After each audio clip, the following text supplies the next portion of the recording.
सीताराम। धर्महीन प्रभु पद विमुख, काल विवश दसीसा।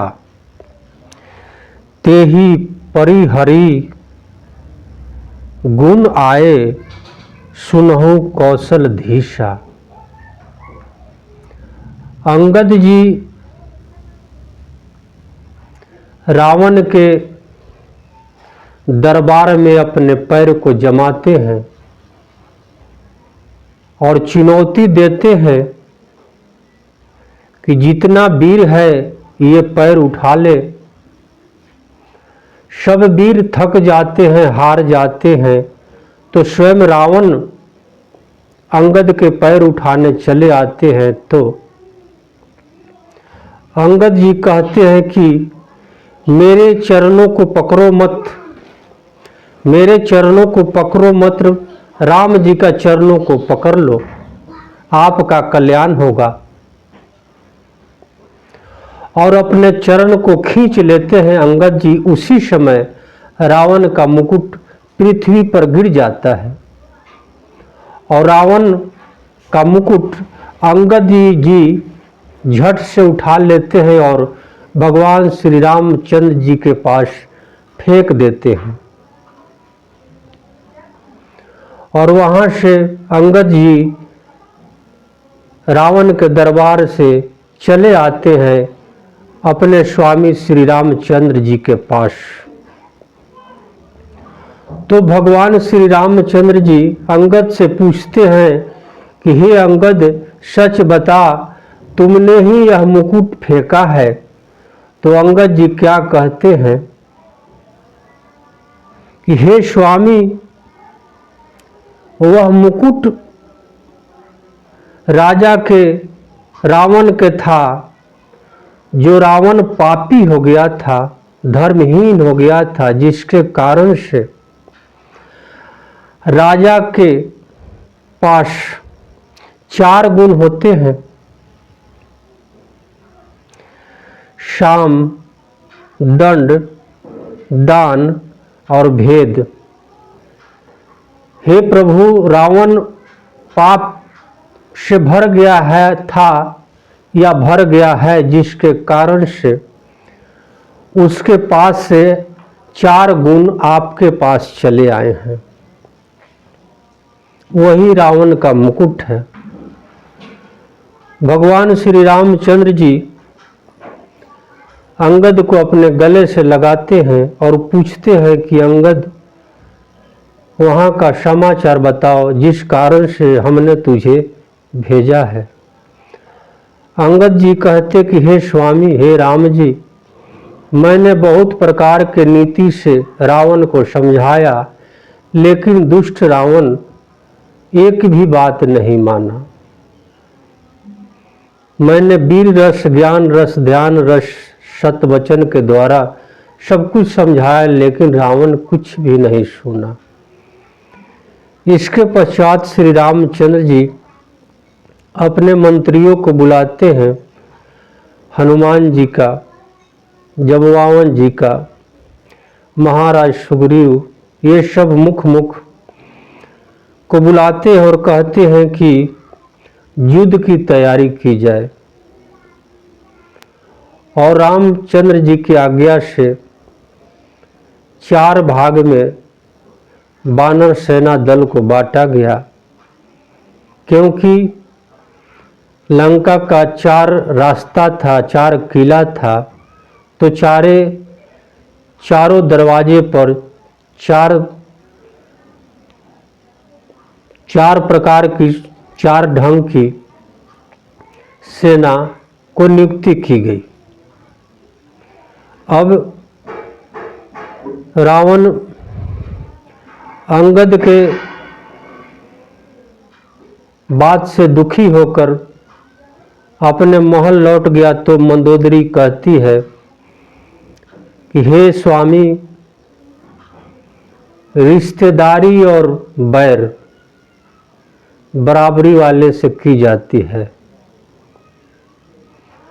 आपका शोभा रामचंद्र जी से बैर शोभा नहीं देती, अर्थात आप राम जी से युद्ध करने योग्य ही नहीं हैं।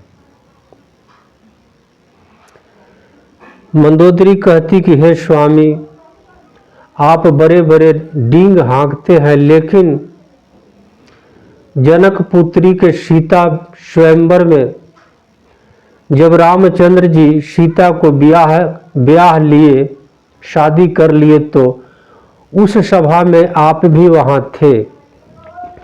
जब आप बलवान थे तो उस सभा में सीता से क्यों नहीं विवाह कर लिए? धनुष को क्यों नहीं खंडित कर दिए? मंदोदरी कहती कि हे स्वामी, उनसे बैर मत कीजिए। लेकिन दुष्ट रावण अपनी पत्नी मंदोदरी की एक बात नहीं सुनती और पुनः सवेरा हुआ और फिर राज दरबार में आकर अपने सिंहासन पर विराजमान हो गया। वहां रामचंद्र जी 4 भाग में 4 सेनापति नियुक्त करते हैं और आदेश देते हैं कि लंका के 4 दरवाजे हैं, चारों दरवाजे पर वार किया जाए एक साथ। जैसे ही भगवान आज्ञा देते हैं तो बानर, भालू, वृक्ष जय श्री राम, जय लक्ष्मण, जय सुग्रीव के नाम लेकर जोर जोर से पुकारते हुए चारों दरवाजे पर, किला पर चढ़ जाते हैं और पत्थर, पहाड़, वृक्ष बिगने लगते हैं। जैसे ही रावण सुना कि बानर भालू की सेना चारों दरवाजे पर आ गई है और पत्थर बिग रही है, तो रावण भी अपने राक्षसी सेना को आदेश देता है कि जाओ राक्षस, जाओ और उस बानर भालू को अपना भोजन बनाओ। रावण इस प्रकार बात करता जैसे लगता है कि सब कुछ खा जाएगा, अहंकार में। रावण भी आदेश करता, रावण के आदेशानुसार चारों दरवाजे पर, चारों किला पर राक्षस सेना टूट पड़ते हैं और एक दूसरे में आपस में घमसान युद्ध छिड़ जाता है। उसके पश्चात रावण के 2 पुत्र अतिकाय और अकंपन दोनों सेनापति बनकर आकर के बानर भालू सेना पर वार करते हैं और माया रचते हैं।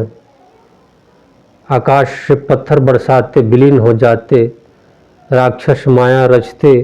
भगवान श्री रामचंद्र जी उस रावण पुत्र कंपन अतिकाय को, माया को जानते हैं और अपने अग्नि संधान से उस माया को काट डालते हैं। इसके पश्चात बानर भालू घोर गर्जन करते हैं, किला पर चढ़ जाते हैं। हनुमान जी, जम्बुवान जी, महाराज सुग्रीव, नल नील, ये सब बड़ी शक्ति के साथ, बड़ी वेग के साथ राक्षसों को संहार कर देते। शाम हो गई। प्रभु की आज्ञा के अनुसार सब बानर भालू भगवान श्री रामचंद्र जी के पास चले आते हैं और राक्षस भी अपने लंका में प्रवेश कर जाते हैं। लेकिन रावण ने सुना कि हमारा सारी राक्षस सेना आधा से ज़्यादा मृत्यु को प्राप्त हो चुकी है, तो बलवान जी समझाते हैं रावण के मंत्री, लेकिन रावण कुछ भी नहीं सुनता और रावण का पुत्र मेघनाथ, जिनका नाम इंद्रजीत है, इंद्रजीत इसलिए नाम पड़ा कि उन्होंने अपने शक्ति बल के प्रताप से इंद्र को भी जीत लिया था, इंद्र को भी मर्दन कर दिया था। इस प्रकार उनका नाम इंद्रजीत पड़ गया। इंद्रजीत सुना कि हमारे राक्षस सेना को संहार किए जा रहे हैं तो जोर जोर से गरजने लगा कि कल प्रातः काल, कल सवेरे मैं राम को, लक्ष्मण को चुनौती दूंगा।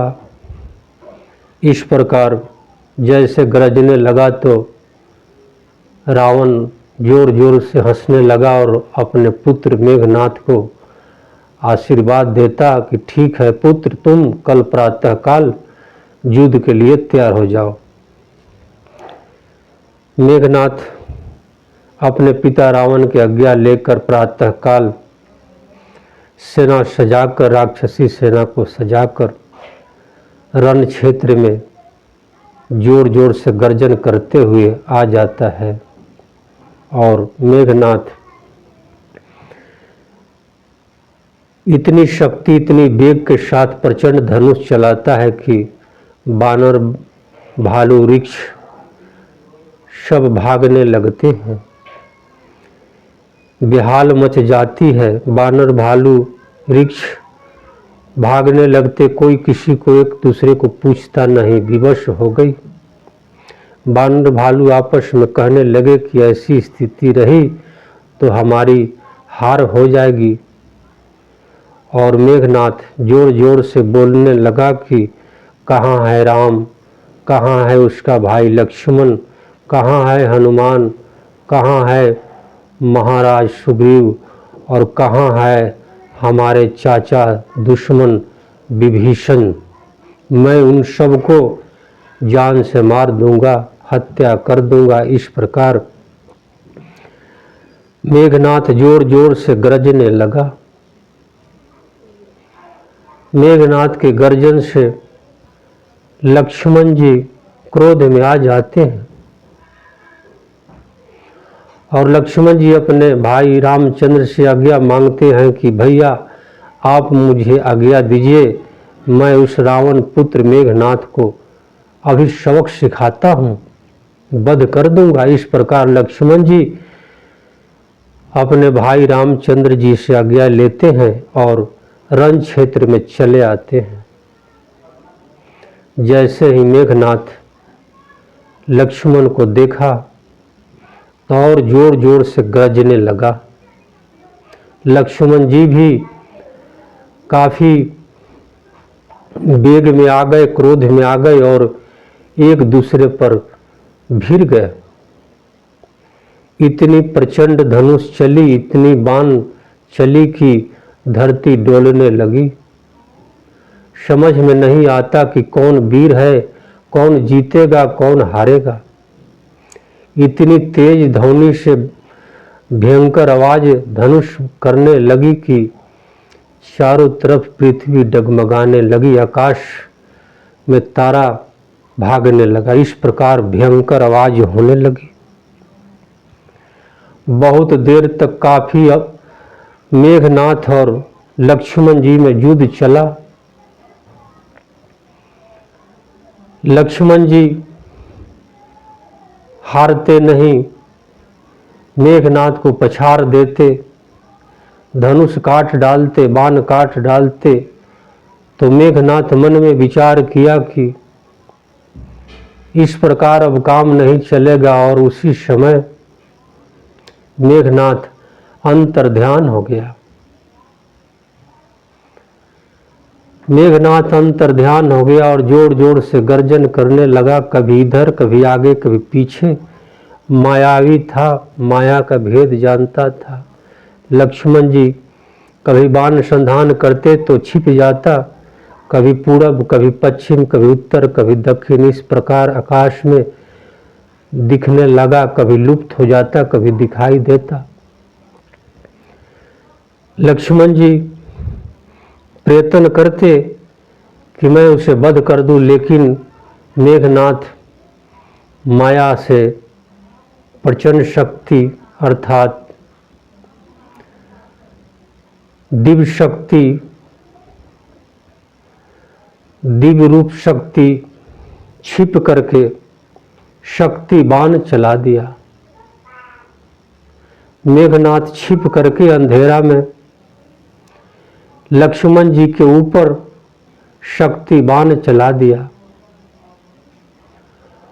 और जैसे ही मेघनाथ शक्ति बाण छोड़ा, लक्ष्मण जी के हृदय में वह शक्ति बाण लग गई। जैसे ही शक्ति बाण लक्ष्मण जी को लगी, लक्ष्मण जी शक्ति को लगते पृथ्वी पर गिर पड़े, बेहोशी अवस्था में हो गए, मूर्छित हो गए। जैसे ही लक्ष्मण जी की शक्ति बाण लगी, तो मेघनाथ लक्ष्मण जी के पास चला आता है और लक्ष्मण जी को उठाने लगता है। मेघनाथ सोचता, दुष्ट मन में विचार करता कि लक्ष्मण जी को उठाकर लंका ले जाऊं, अपने पिताजी को पास ले जाऊं, लेकिन लक्ष्मण जी शेषावतार है, पृथ्वी उनके ऊपर रहती है। मेघनाथ काफी कोशिश की, लेकिन लक्ष्मण जी पृथ्वी से उठ नहीं सके। मेघनाथ मन में विचार किया कि ये उठने नहीं पाएगा, तो लक्ष्मण जी के पास से अंतर ध्यान हो जाता है और मेघनाथ माया रूप से पुनः लौट जाता है अपने महल को और अपने पिता रावण को बता देता कि मैं राम का भाई लक्ष्मण को शक्ति मार दिया, उसे बचाने वाला कोई नहीं।